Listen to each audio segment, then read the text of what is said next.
Hi, I'm Tom Meyer, and I'm the president and CEO of Archer Exploration. We're a leading nickel exploration and development company with focus on Canada.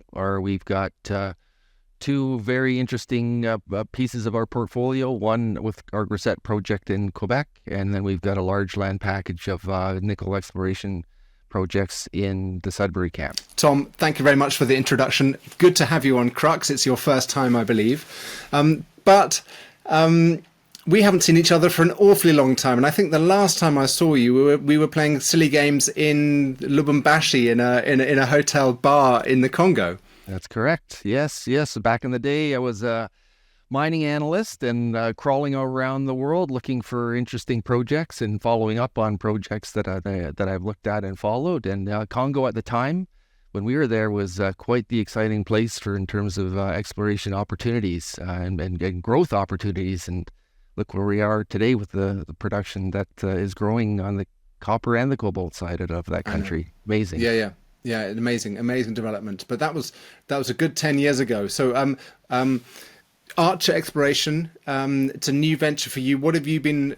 Perhaps could you give a kind of a background to the viewer, the listener, to who you are and where you've come from in terms of, apart from being a mining analyst in the Congo 10 years ago?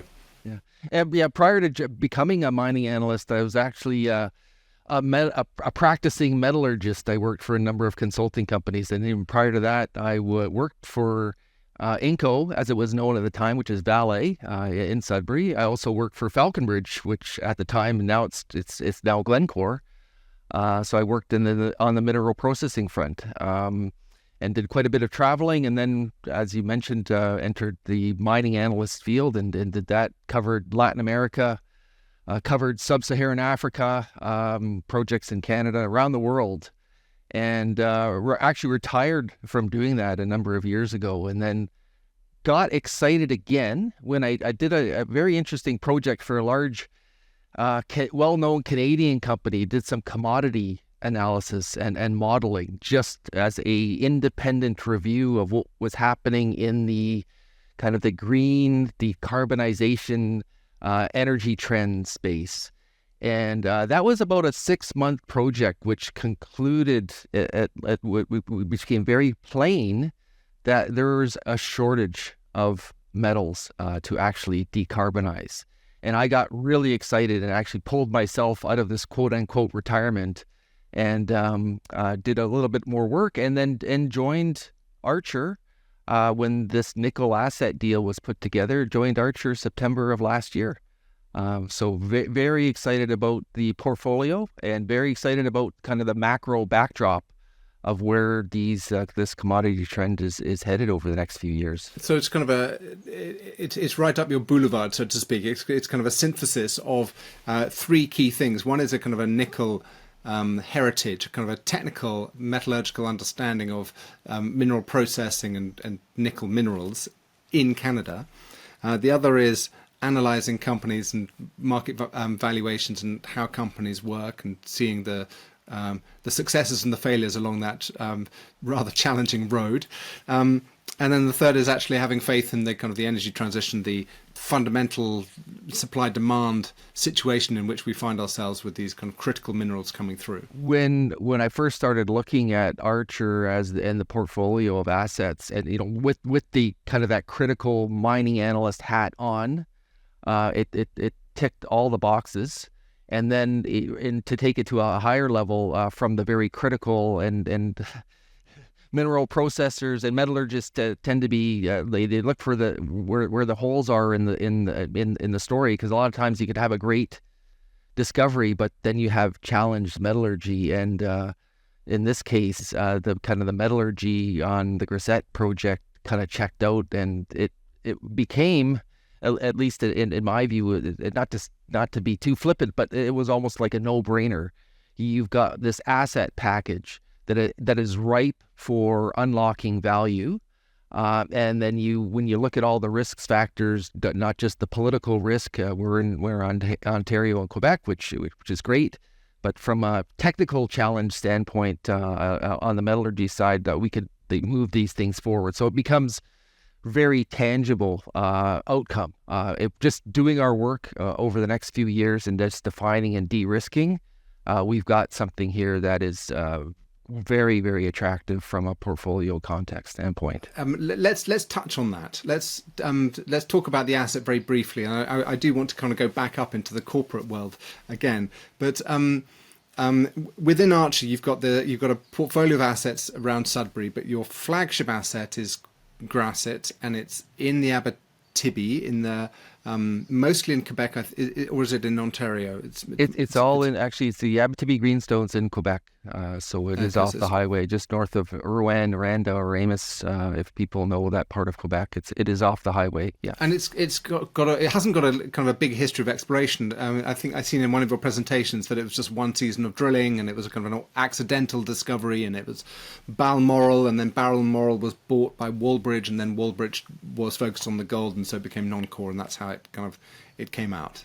Yeah, no, that's a great summary, and I think to lay on this discovery aspect of it, because this is a 2012 discovery, which is quite fascinating because the previous owner, they were exploring for gold around the Sunday Lake Deformation, which is a famous gold trend in the Abitibi, and they did a step out. I think it was about a 500-meter step out from drilling a gold target.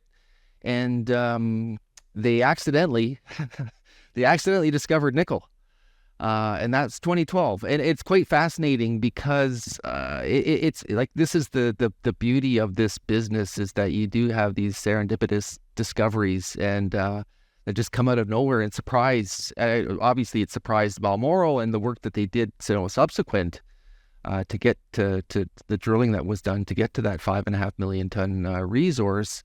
That there's more to find, and this is an unfinished project. So we're eager to continue the great work that was done by the previous owner, Balmoral, and Darren Wagner and his team, and move it forward, and just bringing that intelligence that they developed, and using our channels of contacts within industry and our technical advisory committee to de-risk and better understand and add more nickel units to the project. David Wagner, that name rings a bell. Where's he now? Darren Wagner. So yeah, he's involved. Darren Wagner. Darren Wagner. Yeah, he's involved with a number of projects, and he's doing some consulting. So we'll be seeing him again. Yeah. And in the kind of corporate trajectory, it was bought by Wallbridge in 2020. Is that right? Right. Correct. Yes. Yeah. So and then there was the pandemic, and they must have realised at some point that they're on Fenelon, aren't they? And correct. Yes. So it was kind of a product of the pandemic that the Archer portfolio kind of came through. Part of it, but it was Wallbridge's focus on their gold portfolio and that extensive Fenelon camp, and the work that they've done was moving it towards more of a gold-focused company. So their base metal assets were with the nickel portfolio. There's the old Sudbury Wallbridge portfolio, and Grasset, not being non-core to the company. And the Archer deal was one where Wallbridge could retain some upside. They own 19.9% of Archer.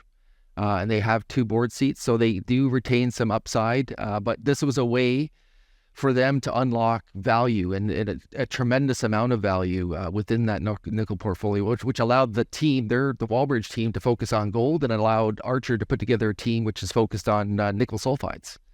So it was a great deal. What's the shareholder register look like now? Because the deal was contingent on raising $10 million. What was the kind of pro forma? What was that $10 million in terms of the enlarged share cap of the company?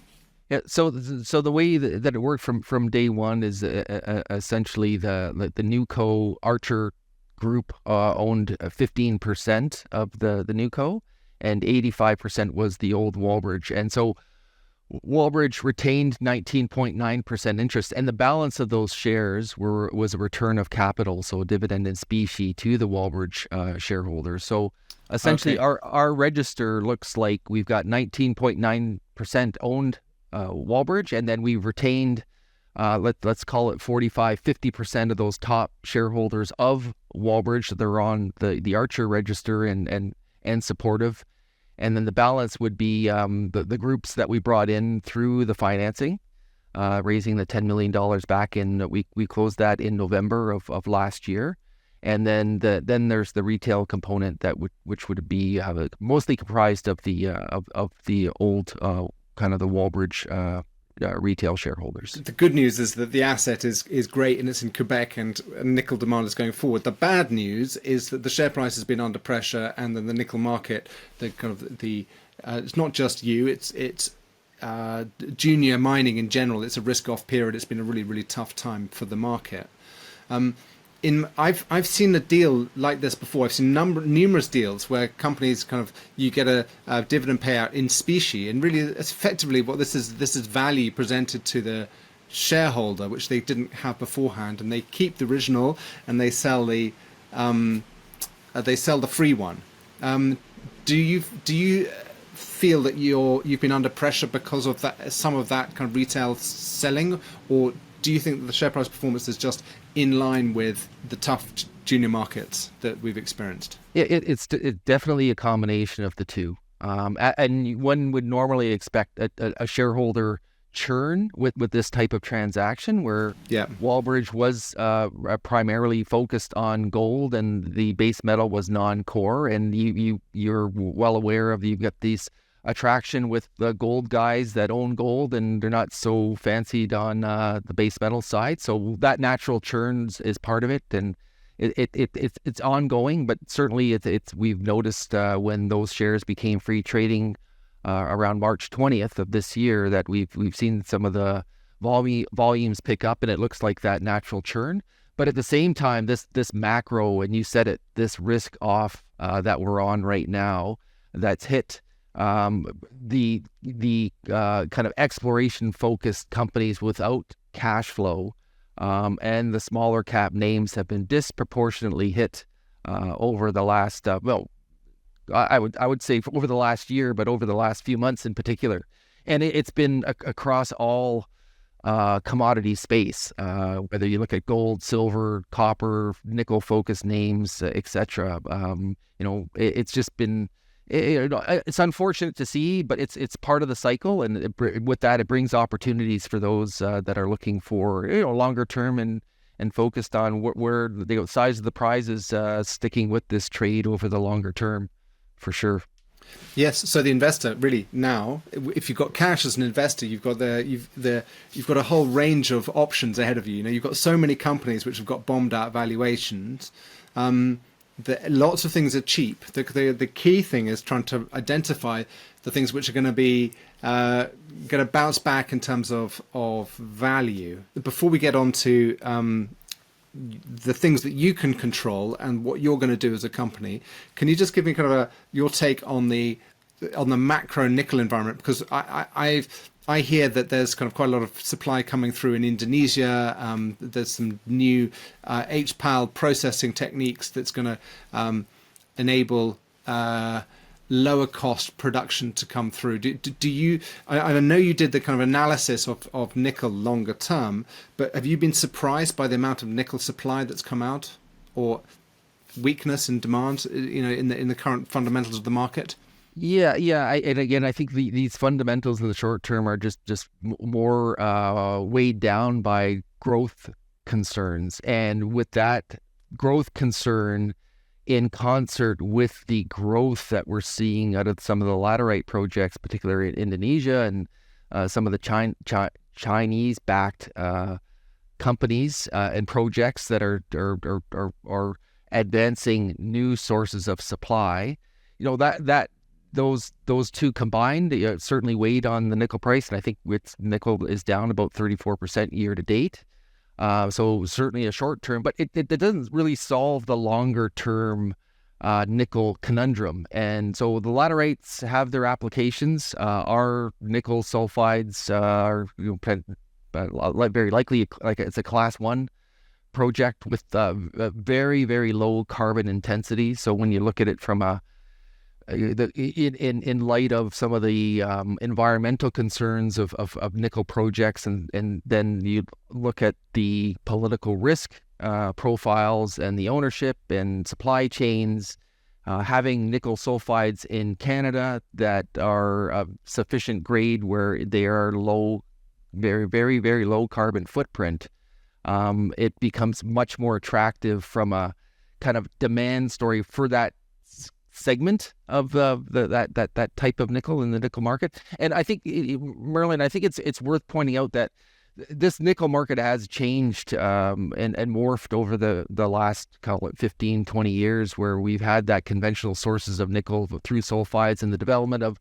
laterites and different processing technologies, which have their uses and kind of crowded out some of the more conventional sources, but we'll see demand for some of the more high purity nickel type products, which our projects can deliver into, and then we'll see ongoing development. But I'm not convinced that the solution to the shortage of nickel 10 years from now is going to be all laterite. I think we're going to see a lot of sulfides, whether it's ours in Canada or Western Australia or potentially new regions that historically have just been hindered by political risk that we haven't seen the development. Yeah.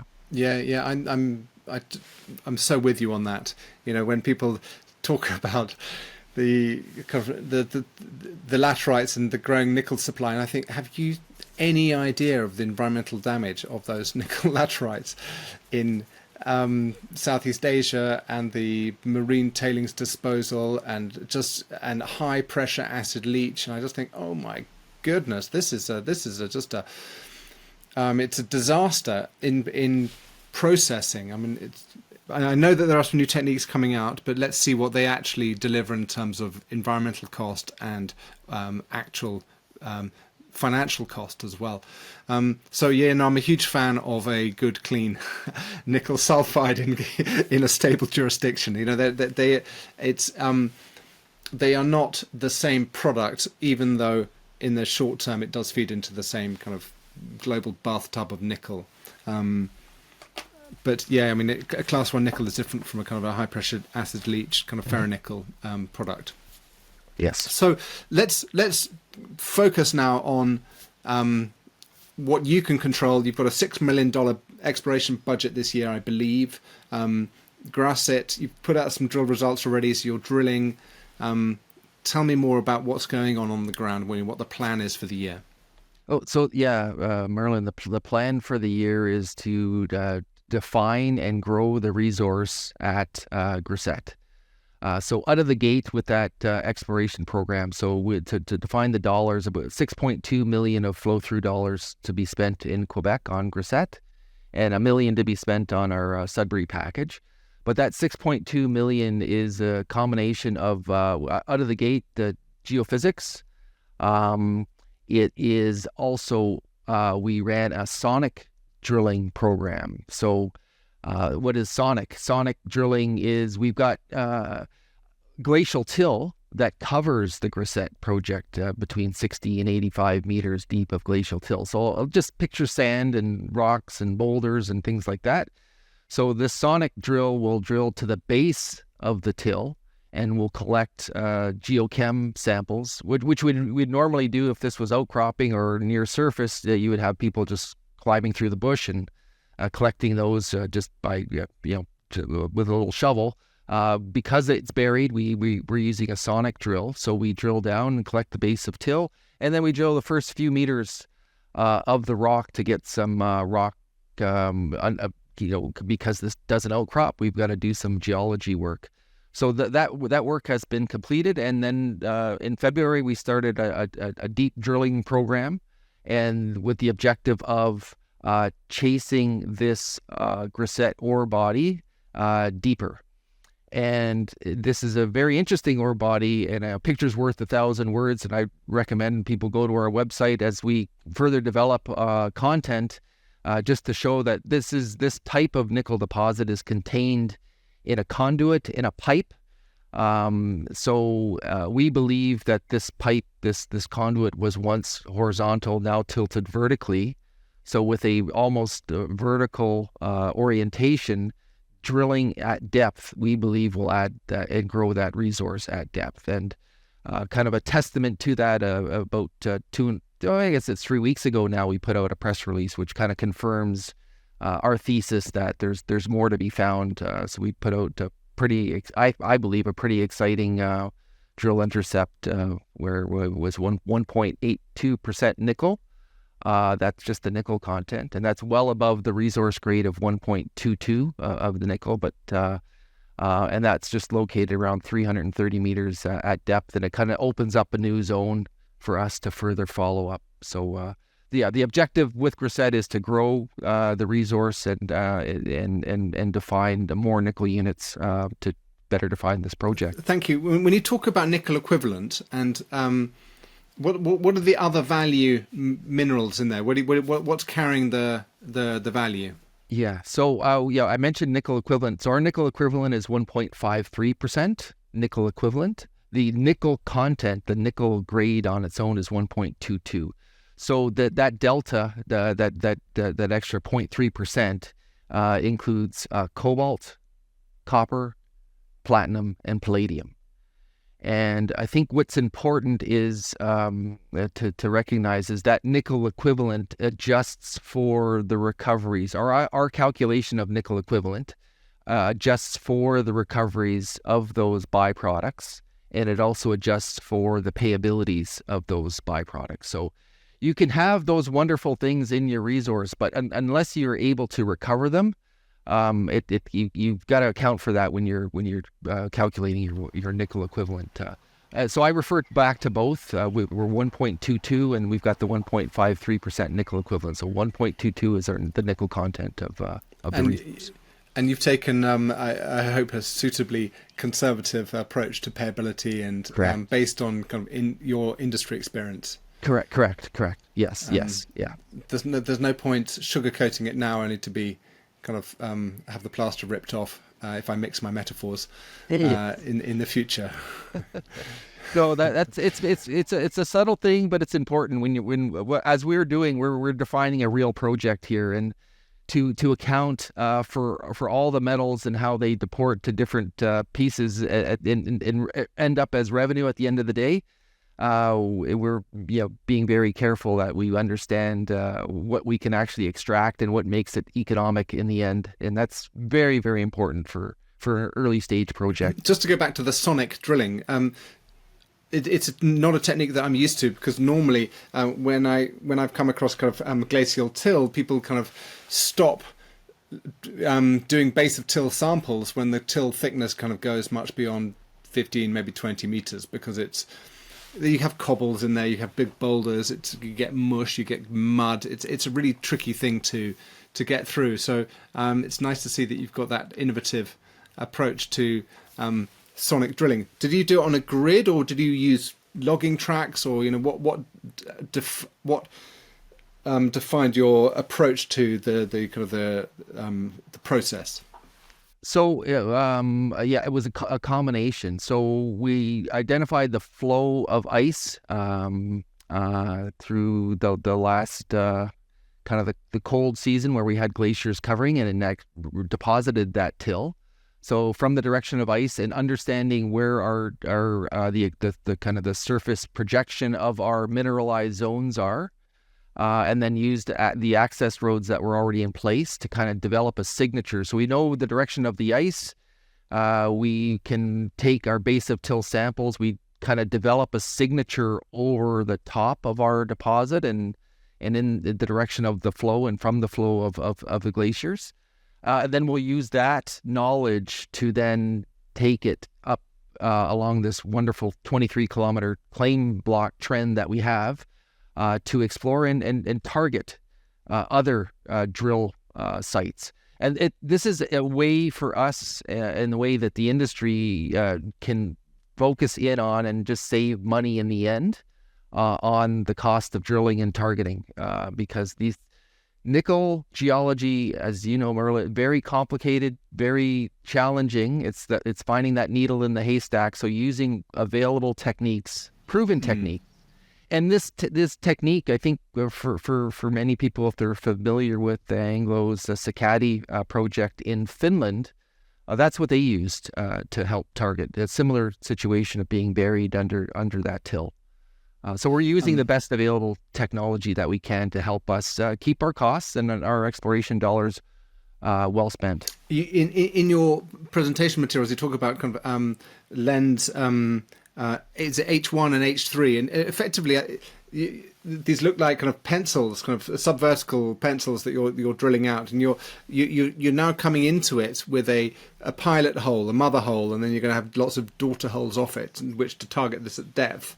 In your 23 kilometers, you're looking for more signals of this popping out. Kind of, you're basically looking for bullseye signatures, which you can then target. Is that really what you're looking for? Exactly, and then what the wonderful thing is, so Grasset with this resource and in kind of developing our geologic model of this trend, and using that as a jumping off point. And what's absolutely fascinating and exciting for us is that there is just 7 kilometers away, there appears to be another Grasset type style of deposit. In this case, Grasset kind of, from the width of, call it 200 to 250 meters of favorable stratigraphy to kind of define this conduit, this pipe. There is another one 7 kilometers away that we call GUC Central, so Grasset Ultramafic Complex Central, discovered in 2018. There's only 9 drill holes into it, but that has 950 meters of favorable stratigraphy, so 4 times bigger. And so we're excited to be following up on that probably next year. We won't get to it this year, but that understanding of the orientation of these deposits and how they form, and then using the information that we garner from our Grasset project to help us with further others, like a string of pearls kind of thinking that this trend is Grasset's just the starting point, and there's multiple other type along that 23 kilometer trend. And at Grasset, you've got 5.5 million tons. Yes, 5.5 million tons in the first 600 meters, and you're basically going to double your intersection depth underneath it, aren't you? That's the plan for this year. Yeah, correct. So we'll go down to 1,200 to 1,500 meters ultimately at depth. So yeah, the resource is defined like call it 550 to 600 meters. And below that, it's all open. And what's fascinating again is there was a hole that was drilled in 2018 that was down to 775 meters, and that was 2.76% nickel. So more to be found at depth. And again, thinking of it as a pipe, this is a conduit, and there'll be some complexities with shearing and faulting within that pipe. But for the most part, this pipe, you've got this nickel sulfide concentrations kind of contained within this zone. So it's just a matter of defining and looking for pockets where you could have the settling out of the massive sulfides into some pretty interesting zones. And we do have intercepts from prior drilling of up to 14% nickel, which is absolutely exciting. But we need more of that, and we're doing our best to find more of that. So what's the hoped for, the planned delivery of news flow, or the catalyst that you're looking to deliver to the market for the rest of the year? We're pretty much in the middle of the year now. You've got another 6 months, and then what do you want to give to the market in the next 6 months? So over the next 6 months, we're paused right now because of the forest fire situation in Quebec. Of course. So we are paused, and we were into our 5th hole, halfway through our 5th hole, and that's been paused. Looking to go back to work shortly with the go-ahead from the government and some of the restrictions being lifted. And so the balance of this year, we'll see more of our drill results, a few more holes. We'll have more geophysics to announce, and depending on how backed up the labs are, and I mentioned the sonic drilling, getting the assays back and getting that work back that could be towards the end of this year. And then we've got a mobile MT survey, which is a geophysical technique which allows us to look kind of deep. It's a technique that sees deep underground. So we'll be flying a mobile MT geophysical survey over the next short while. But we're waiting for air support because of the forest fires they've commandeered the. I thought you were going to be doing a fixed loop on the ground. I thought it was a ground survey, not an airborne one. Yeah, we've got that ground survey is done. But this is in addition to that ground survey, correct? Okay. Yeah. And that part of that ground loop is also related to the borehole EM work that we're doing as well, looking for other plates through the holes. Yes. So you're doing downhole EM on what you drill as well. Correct. Yes. Yeah. But the mobile MT will be interesting because it hasn't been done before. It allows us to see deeper. And then again, combine that with the mobile MT, combine that with the sonic drill results, and that should help refine and define some very interesting drilling targets over the next few years. But that'll define the 2024 program. And then kind of wrapping up, I guess, with your analyst's hat on. How should we value a company that's doing exploration, and what is fair value? What is fair value? It's always relative to where the market is. But I would point to from like stepping way back from a scarcity standpoint. Where can you find low-risk nickel units, and where are the prospective areas? This is a 2012 discovery. There's work that was done subsequent to 2012 is just literally scratching the surface. So we've got a resource of kind of call it nickel pounds in the ground that is ready to go. So I think most analysts or geologists, those favorably inclined, can do some rough math and figure out just based on Grasset deposit on its own, how big that could get. Going and driving that resource from 550, 600 meters down to 1,500 meters, assuming you're making assumptions for some continuity there, and then making having some ideas about what else we could find, like Central, for example, 950 meters of favorable stratigraphy. So if there's more. So certainly from a pounds in the ground standpoint, and then using that, jumping over to some of the transactions that were recently completed, whether it was Wyloo for Noront or a very interesting project in Western Australia, Cannon Resources disappeared last fall. And those takeout values gets you to a pretty compelling valuation for Grasset. And then when you look at our portfolio, which we haven't spoken about in Sudbury, you get a building up of value and optionality that really adds to our kind of view of, and I'm sure many other companies share that view of being undervalued. But when you line everything up of where we are, political risk, opportunities to find more, both in Quebec and also in Ontario at Sudbury, you can kind of build up a very compelling value case for Archer. Tom, I think we're going to have to go into that another time. I'm going to we'll have to look at the comps. We'll have to look at the past transactions. But thank you very much for that summary. It's really interesting to get that introduction to the company. Yeah. Well, thank you for your time, Merlin. Really enjoyed this conversation.